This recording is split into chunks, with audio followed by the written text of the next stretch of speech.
Hi there, I'm Josh Finn from J&H Aerospace, and this is a special edition of the 2023-24 Science Olympiad Flight Review.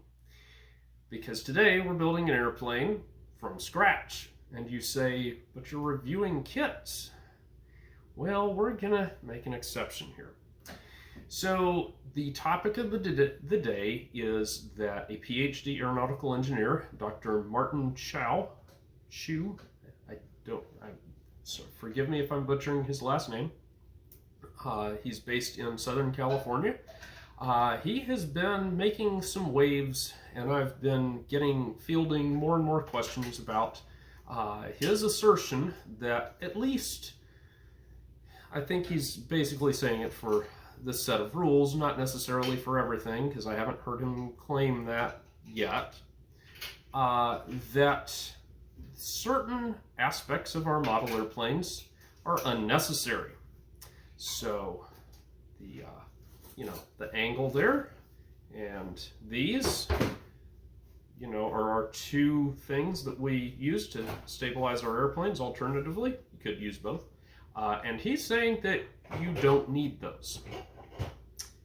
Now, I am a scientist of sorts, and I enjoy exploring new ideas and so on. However, I am also a mentor of model aviators, and by extension, aeronautical engineers and so on. And so, while I admire experimentation, I do not admire ideas that come out that put our students at risk, which is a problem we have ongoing, which my wife gets very upset about these things. She's giving me the look too, because she shows up at contests for kids and sees a whole bunch of kids with no dihedral, and their planes don't fly. So we're going to have to confront the fact, though, that Dr. Chow has video evidence of his airplanes flying well. And so I want to follow the scientific process and build one of his airplanes and find out exactly how this works and what the pitfalls are. And I believe the pitfalls are the thing that we're really going to come to. So we'll see how it works out. We're also going to possibly play a little game with it to see if we can demonstrate whether or not anything is to be gained by going down his technique, as opposed to airplanes that have maybe a little bit of dihedral. I think if we test that, we might find out that the risk is not worth the reward, but we're going to have to find out. There's only one way to do it, and it's to test it. And so we're going to, as much as possible, build a stock Apache 24S and follow that design philosophy and see what happens. Okay, so we have everything assembled together here. I have created CAD files of this airplane, and so I laser cut the parts, something that you can do as well. And so we're gonna just kind of go at this. So I'm trying as much as possible to build the airplane to the plans. There are a couple of areas of deviation, which you will see soon enough. And most of those deviations are to allow me to laser cut the kit. So, for example, the tip areas of the wing and also the vertical tails are designed to interlock, so I can laser cut all of those parts rather than needing to build them in out of strip wood.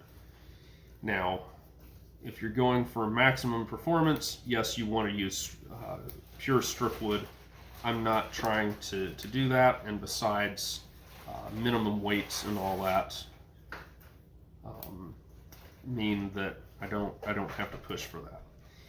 Now, one of the interesting things is this airplane uses a kind of an oddball airfoil. I have used an airfoil resemblant of this in the past.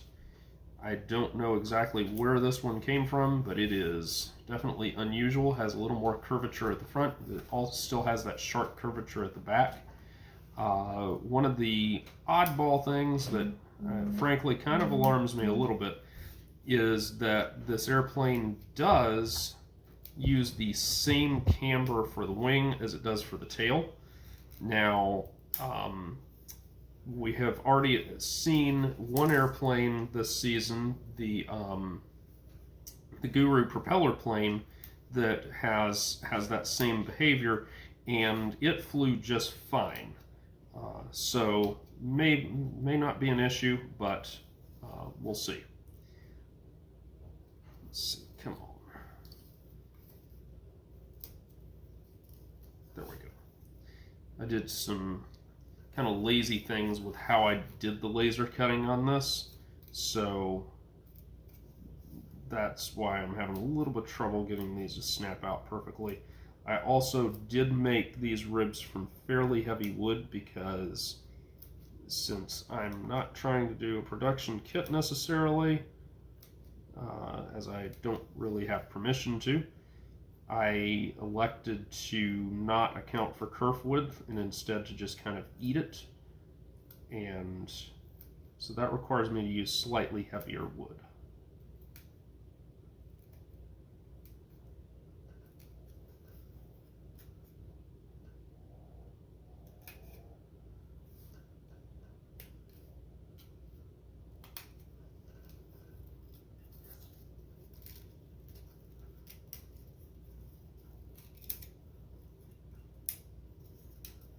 And there again, I'm having the same issue. Come out of there.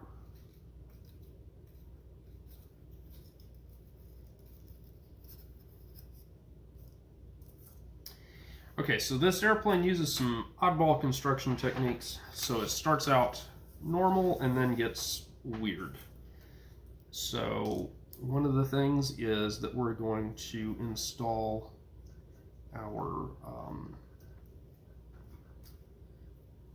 spars kind of stinger style.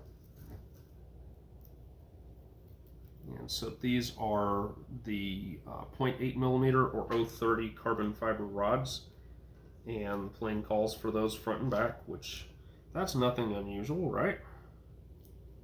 We hope. And I see that I've made my first mistake here, which is not having enough carbon rod, which we'll deal with that here momentarily because I've got some more around to fiddle with.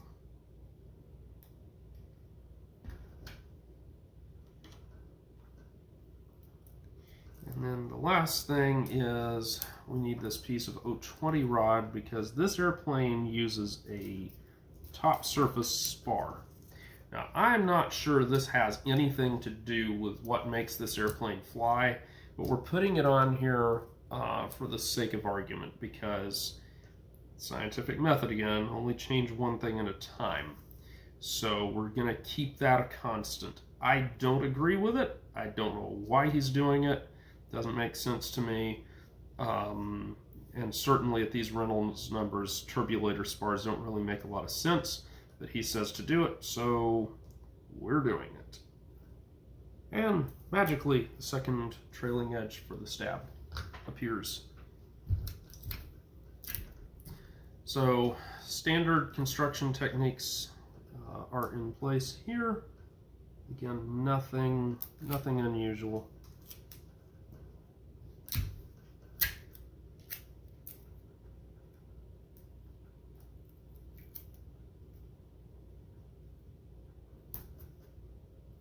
This airplane uses an aggressively offset wing, which I don't know, maybe that's part of the game.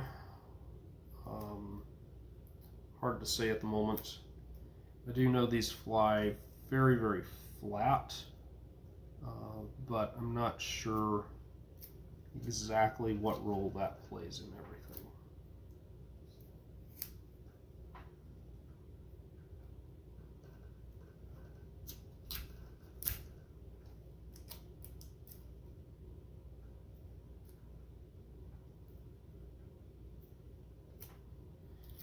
All right, so let's start putting ribs in.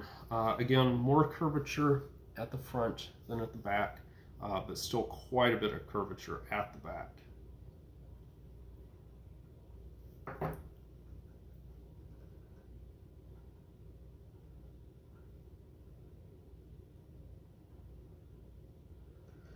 The way that the ribs are drawn on the plans, frankly, does not necessarily lend itself too much to scratch building, but I think it is assumed that you're going to kind of interpolate those rib patterns to what you're doing to get sliced ribs. But again, not sure. This is all kind of out there, somewhat left to the imagination. As I've said, these were built in some workshops. Actually, I didn't say that. These were built in some workshops in Southern California, and I don't really know what's going on. As I've mentioned before, none of us that I've talked to have any connection to Dr. Chow, or Chu. Again, I don't know how his name is pronounced, and that's annoying. But again, it's one of those things that I don't know if he's doing this all on his own, completely outside of the free flight community, or how this is going on. Although I would have thought if it were going on in the free flight community that there would have been more discussion in our ranks about it. One of the problems is that this was discussed on some level on the Hip Pocket Aeronautics Forum, which is currently badly damaged.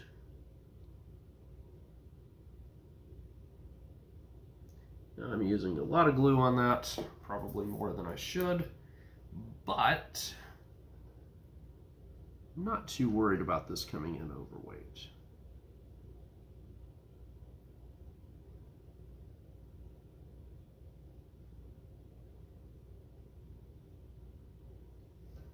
Now again, I do not believe that this wing spar is necessary. And I think I have fairly good credentials to say that. But we're doing it because that's how it's shown on the plans. Now, in terms of how the tips are supposed to be made for the wing tips, you are supposed to put gussets in and then cut and sand the tips to a rounded outline. I am, again, cheating that by following a slightly different technique. And that technique is that I have laser cut the gussets to a proper curve. And then, if that's not enough, I have made them to interlock with the 1/16 square tip components here. Some of you are probably asking, why in the world would you do that? And the simple answer is mainly because I could.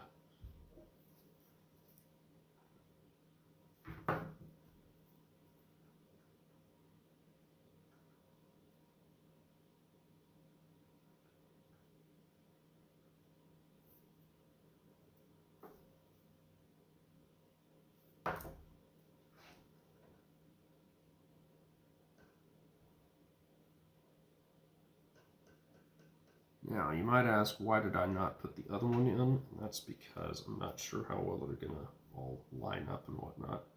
I'm also asking what I got one of the remaining 3 gussets stuck to that sent it flying elsewhere, because suddenly it's not here. And that's alarming.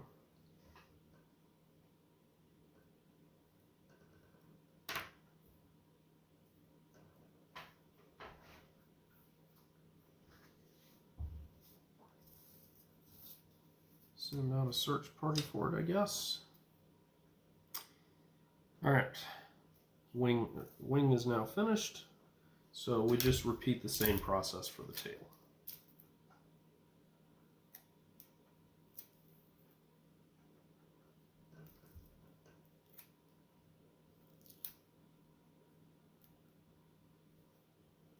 I should mention, I put down packing tape over everything, so I've got a non-stick surface here, and that's why I'm able to do this the way I'm doing it.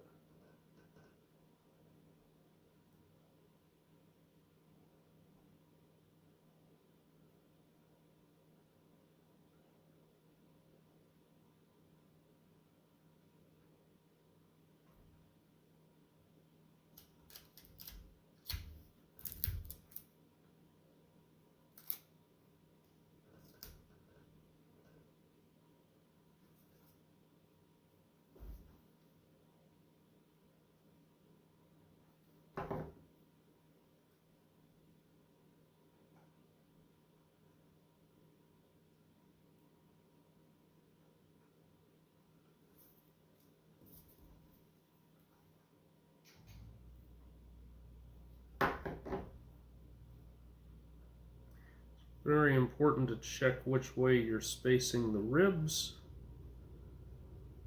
because again, they do have a front and a back.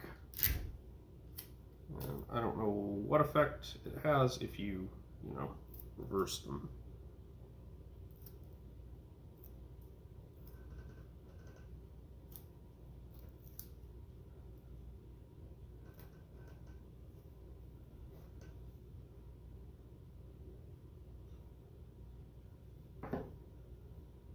May not have an effect, but I'm trying to avoid introducing other variables into the equation. This has enough variables as it is.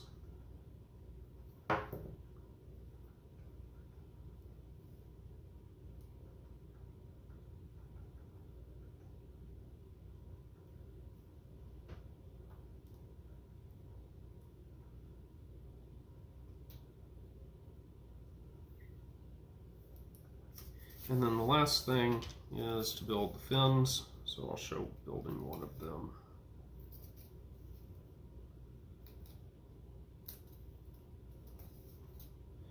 Now he gives several different ways that you can make the vertical tails. They're intended, I think, basically from what I'm seeing, to be monolithic, where you cut out the bottoms of them and then you after attachment to the stab. So we've had a kit like that in the past, but there we go.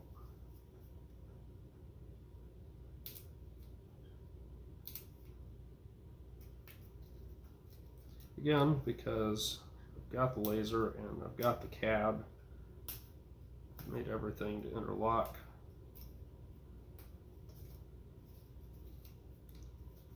So now if I can just remember which way I had everything going. I know this goes on the bottom.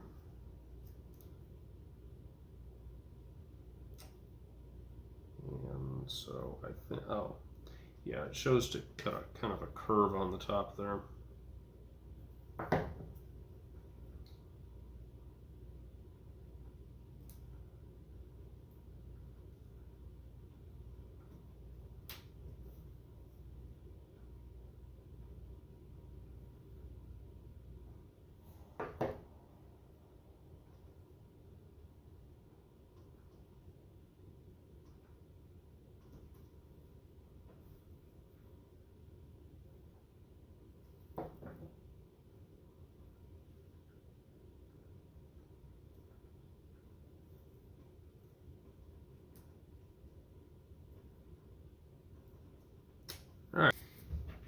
All right, so the next thing we want to do is make ourselves a wing mount. So this is just a strip of wood.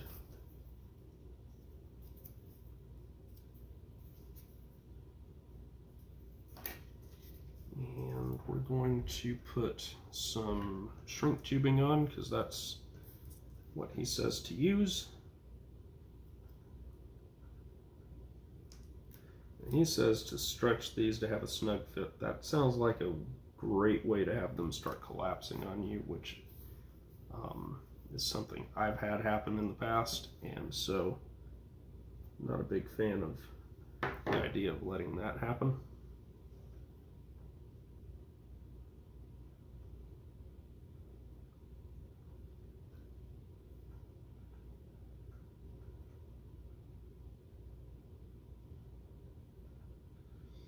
Yeah, while that's hardening, we'll go ahead and cut ourselves some wing posts. Now, I'm using hard balsa. He says to use basswood, which if it weren't so cold outside, I'd just run out and grab me some out of the shop, but like I said, hard balsa ought to work. While I'm continuing to let that harden, we're going to do the front end installation.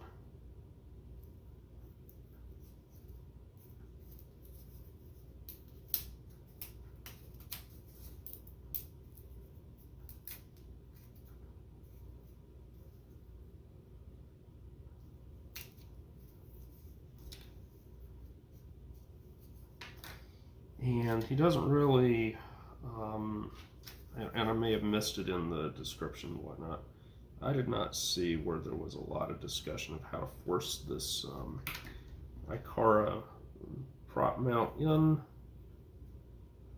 only that it was done, and he suggests 2 degrees left thrust, which I have a little bit more than that in here, but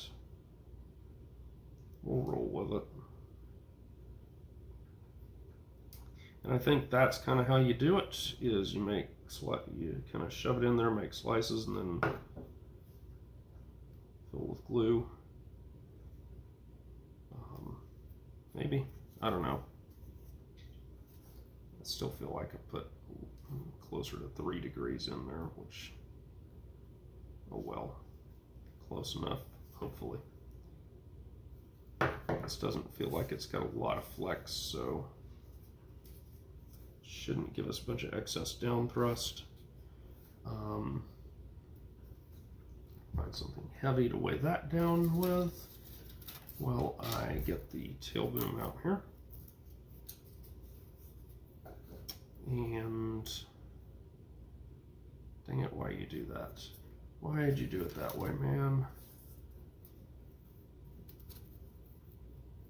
Okay. All right, so we flip this the other way.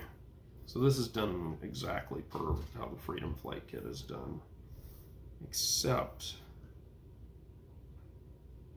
now I have to correct for that angle down.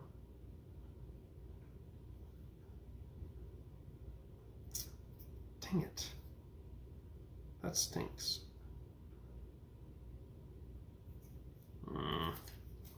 Oh well.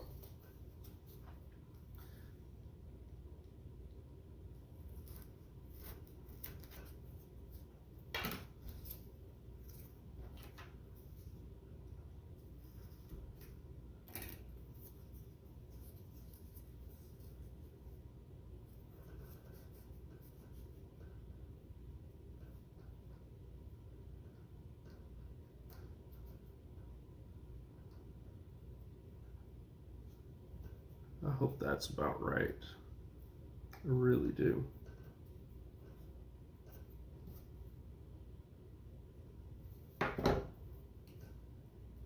So basically I've lined this up as a kind of reflection of itself.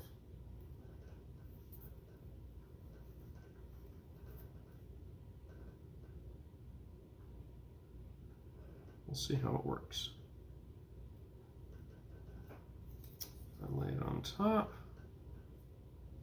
Yeah, I got a bunch of bonus incidents. Oopsies.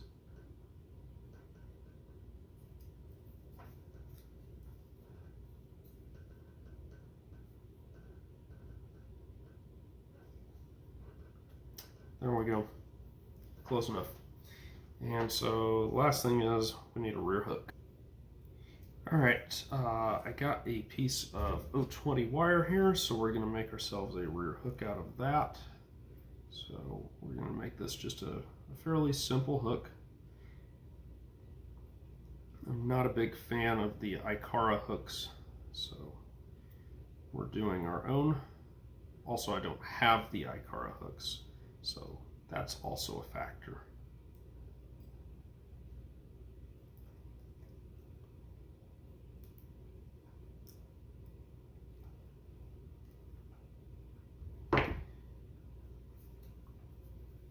And so we're told to basically put that all the way at the back end here. I haven't got it quite all the way at the back end. I should show you. This is what my rear hook looks like. This is the part that goes into the plane. So like that. Now we're going to glue it in place, and we'll put a small gusset on just for safety's sake.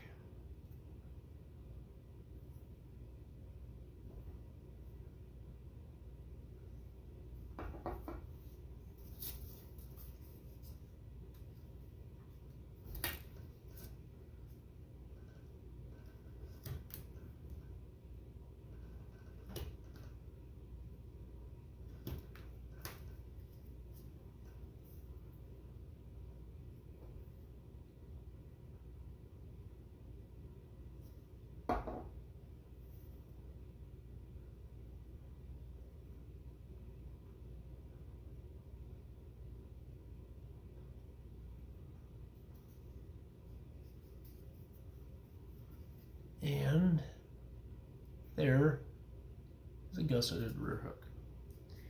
Now we're going to go ahead and we're going to stick rubber bands on here.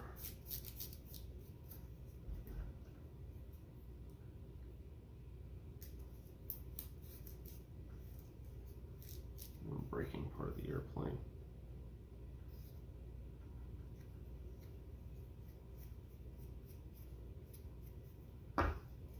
Now, the next thing we're going to do is we're going to use a crayon because, well, we're going to use a crayon.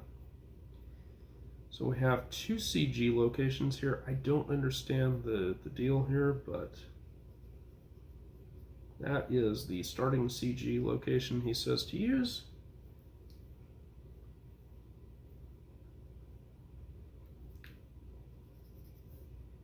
And then this is like the aft limit or something, I don't know.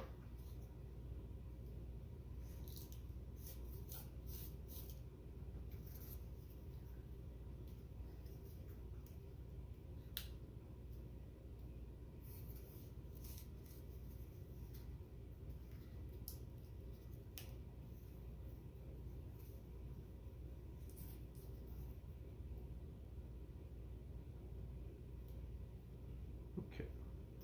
Those fit kind of tighter than I had hoped for. Oopsies. There we go. What I'm doing is just rubbing them in my hand to kind of pinch the end. So that's gone in very nicely now. So there's our fuselage. And so basically we're ready for final assembly at this point. So now what we need to do is take everything loose and cover the plane.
There's a tail.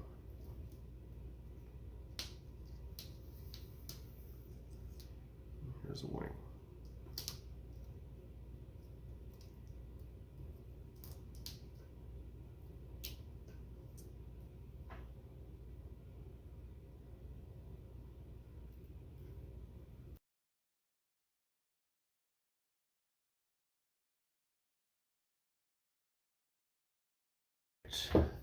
The 3M77 has been applied. We're all good here.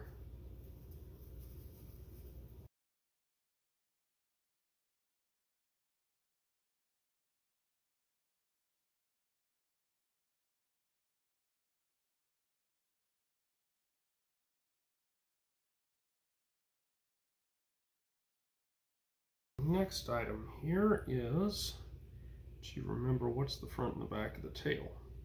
There we go. So now we can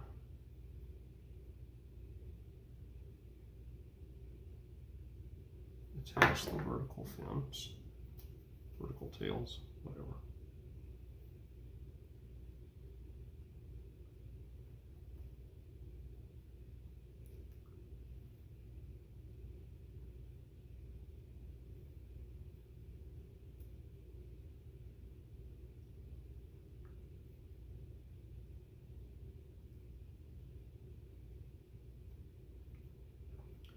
Now from a structural perspective, ideally we have gussets or something at the corners here. And the plans don't show those, so oh well.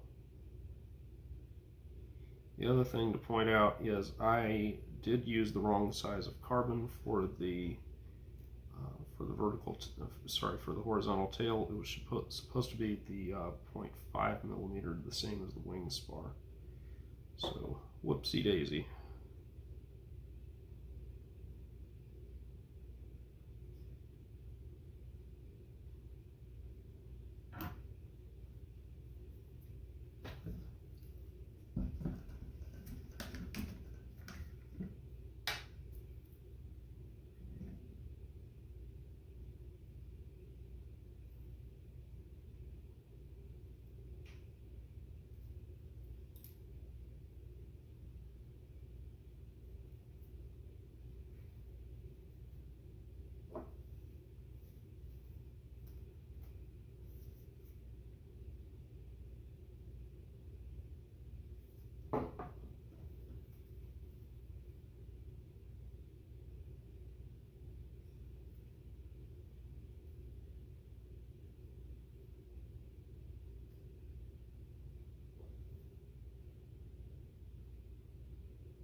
So the next item up is to attach the wing. And you can jig this up, or you can be a savage like me and just eyeball it.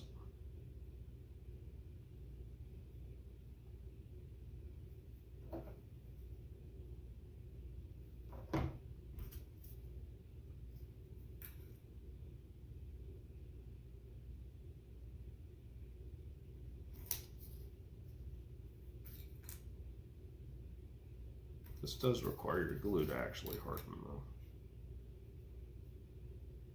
That part's not working out quite so well.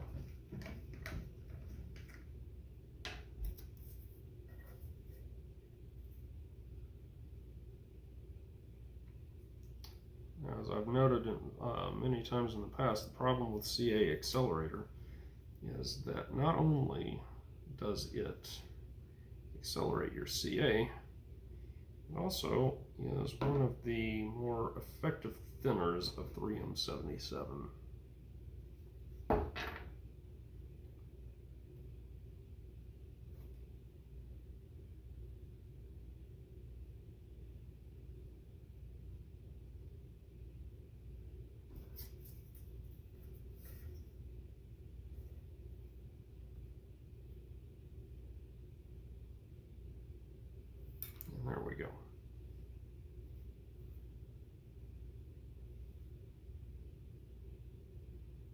So my front post is not quite straight. Oh wells.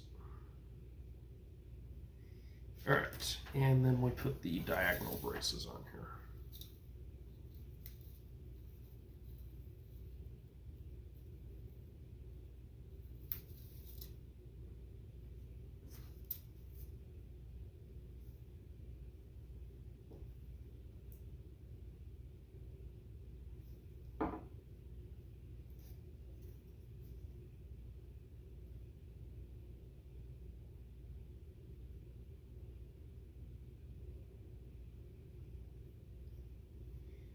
And I apologize, I'm doing that off camera. Now I'm making the right mess with it too.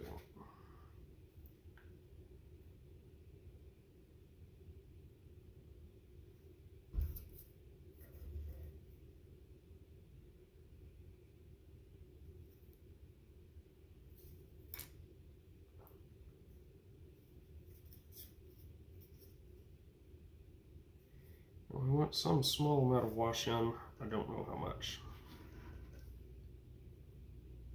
I believe the notes had something about it, but the plans absolutely do not.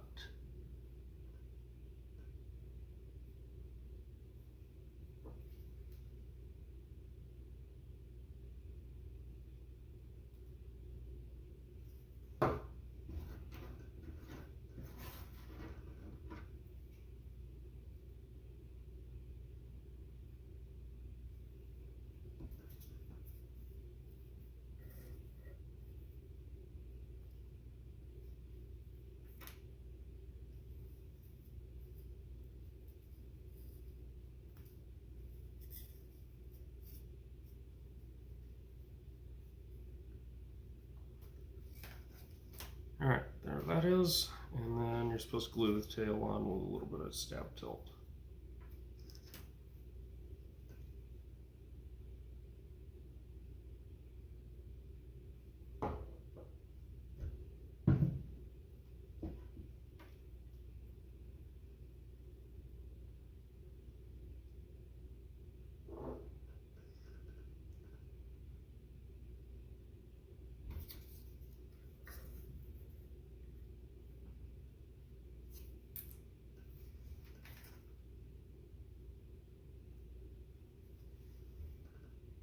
See a little bit of stab tilt, probably not quite enough, but you can always twist this a little bit, this tail boom some to affect that.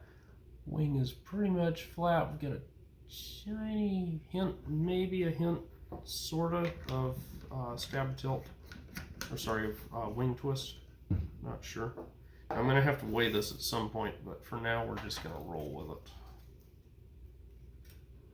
All right, so there is the completed Apache 24S. What a weird looking thing.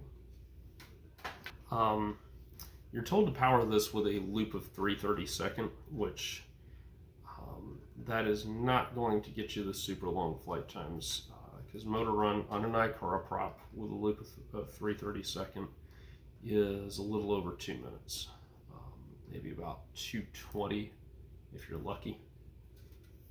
But we're gonna get the CG set. We're currently just a little bit tail heavy at that setting. Again, I haven't checked the weight on this, so there is that aspect. And still a little bit. You can tell that I built my stab a little heavy because of the oversized carbon rods. So the wing's a little further aft than it should be. It's not a lot, but it is a little. All right, I guess test glides now. Oh, it is such a weird looking airplane. Also, I don't know if it shows real well. The left wing is considerably longer than the right wing, and then you've got the offset as well. So it may not show up on camera, but in person, it's substantial. And you know, I've got a lot of planes with offset wings, which is fine, with this it looks bizarre. It is, this is the weirdest looking thing ever. It is weird. All right, let's see how it glides. Nose heavy. Push the rear post down a little bit. Let's see what that does. A little better. It's already tracking off to the right. That's crazy because it's got a lot of left rudder. All right, there's a few turns in our loop with the 332nd. Well, does seem to fly. I moved the wing forward a little bit because it was acting quite nose heavy there. And that's amazing. It's bizarre. Oops.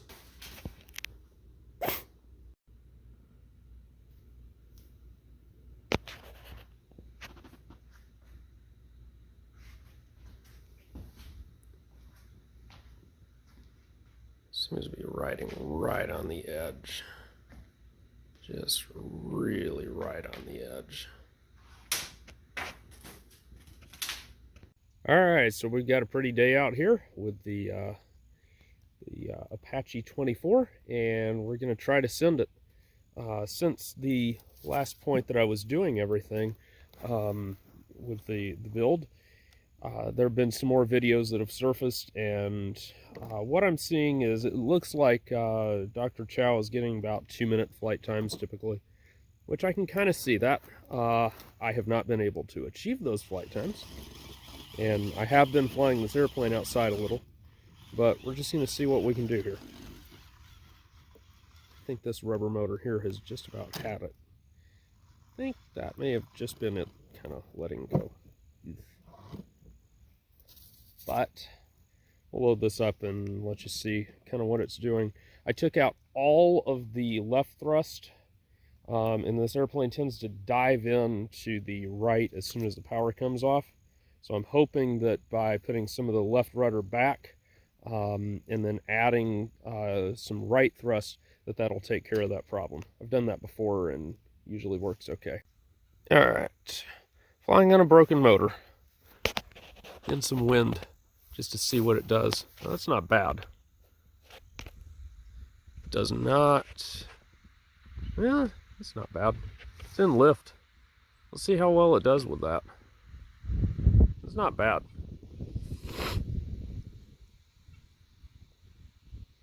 I mean, it's very turbulent. I'm impressed. It's kind of holding on all right.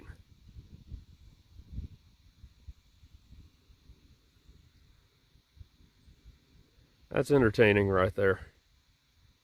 Nice.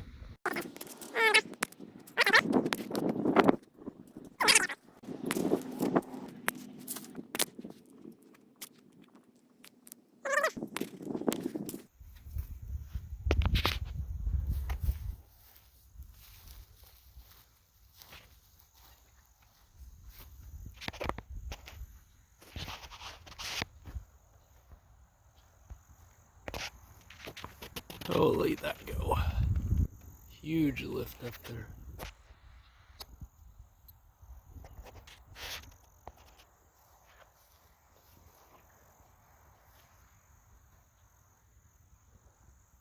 I hope I get it back because I really don't want to build another one of these.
So since it's picky about torque, we've wound it up and backed off to about 0.3 inch ounces. And there we go. That's actually, wow, that is by far the best climb I've seen out of this darn thing. Let's see what it does now. Dang, that's actually getting up there finally.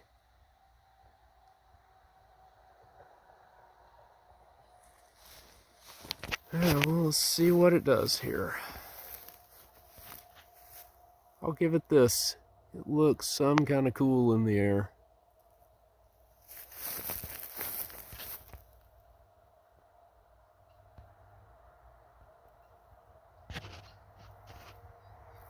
So we're coming up on a minute here, and it's just holding on. I will say the cruise on this plane is pretty impressive. Climb performance has been lacking, and I think the letdown, descent is going to be lacking. But it does have a very cool looking cruise pattern on it. So, yeah, we're actually doing something here. This is pretty crazy. Just to zoom out, give you an idea. I mean, it's up there. So, let's see if we can get the focus back in here. There we go. So, coming up on 2 minutes. I finally understand how you get 2 minutes out of one of these. Now, unfortunately, it may be stuck up a tree after this, but hey. Yeah, so coming up on 2 right there. So, now this is on a loop of 330 seconds, so it is definitely powered up there. At some point here, we're over a tree, so let's hope it comes down safely.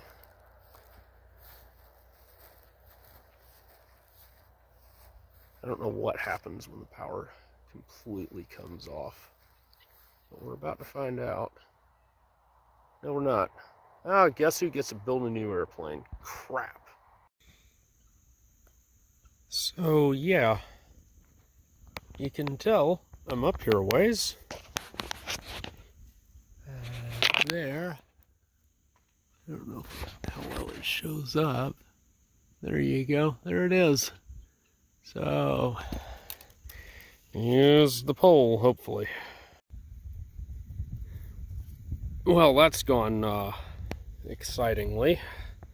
Good news is it's readily repairable. I can just tear all the covering off of the wing. Stab looks to be mostly fine. Glue that piece of wingtip back in and off we go. That way. There you go, that's good.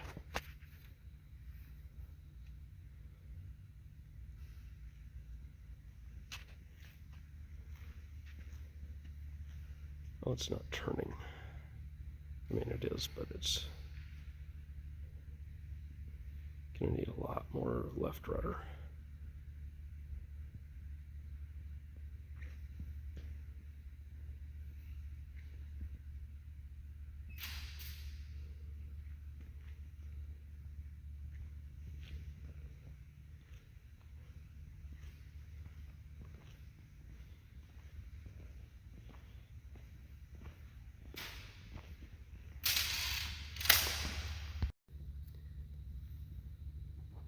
There we go.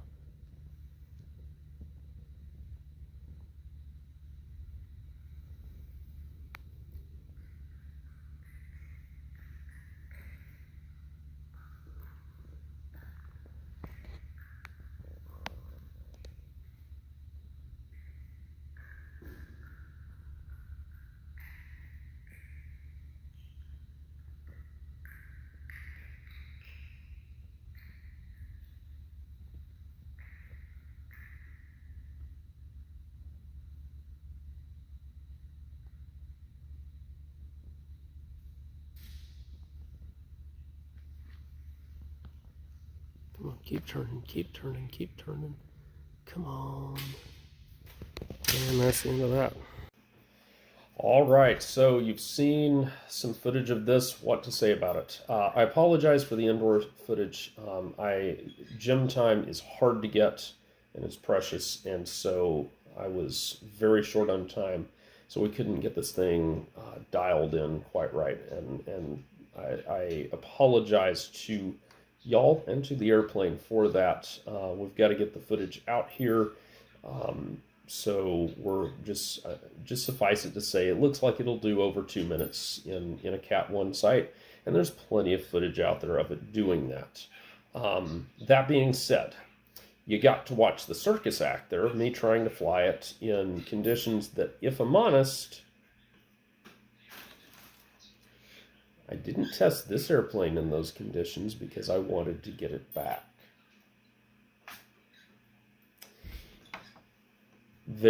Is enough footage of the indoor thing of what happened, banging into the wall, into the ceiling, and then not recovering in a space to deal with it, to tell you what you need to know about that aspect of things. The airplane has just enough stability to fly. If there's any air conditioning on, you can forget it. And I think that's rather telling. We have footage of both of these airplanes in about 245 outdoors. This one into the top of a tree, and this one going up and coming down with a lot of turns left. So this one was also out of turns in the top of the tree. So they're pretty evenly matched. My point to you is this, and also stingers. Staying low, putting up roughly 245 3-minute flights. So my point to you is this. It's cool. It does have the one-party trick that if you tear up the covering, you can just rip it off and recover it very easily up front, not in the back. And so I find that, yes, it's a good performing airplane. I don't think it's the most optimal solution. I think a biplane will run rings around it and be way easier to fly. So this is a fun little thought exercise, a fun little experiment. But if I'm honest, you should take some snips and snip partway through the leading edge here, the trailing edge here, the same thing over here, and crack your wings up maybe 15 degrees. Tighten it up with some thin 3M77. You'll have an airplane that flies as well as this one. That's my opinion on it. Dihedral goes on airplanes for a reason. And it's not just models, 737s and Airbuses and all that. They have it too. And it's not to make the airplanes easier to control necessarily because they're active control. It's also more efficient because this has a constant lift distribution across. I get it, the tips are flattened out, but the reason this is not hugely outperforming those other airplanes is because you're spilling a lot of lift off the tip in vortices, and so this looks like something that's a huge, cool, new solution, and the reality is, it's not. We put dihedral on airplanes not just to make them more stable, but to make them fly better in general. And so, I get it, aerobatic airplanes and whatnot don't, but we're not trying to make them stable, and we're not trying to make them efficient. We're trying to make them maneuverable, which is a big difference. So all of that to say, put dihedral in your airplanes. You'll just be happier. Should you experiment with this? Absolutely you should experiment with it because this is aviation, you should experiment with it. But know that if you show up to the average invitational or contest, wherever, with this type of configuration, chances are you're going to come to grief unless you luck out and get into really nice conditions. But the conditions we've seen at the Nationals the past few years and so on, this will bring you to grief. And so by all means experiment away, but when you're done, go back to a Stinger or a Fun Science or even a guru plane, or design your own, and put some dihedral in if you don't have tip plates or something. So hope that kind of clears up my take on this and all of the requests for opinions that I've gotten. This also wraps up our Science Olympiad review series for 2024. So I hear through the grapevine there's some really cool stuff coming around for next time around, so stay tuned for that. We'll see you. Hi, I'm Josh Finn. This is Hope. We are J&H Aerospace. If you like this video, hit the like button. Also, how about subscribe to our channel and check out jhaerospace.com for new free flight products and all of the tooling that you'll need to build them. Thanks for watching.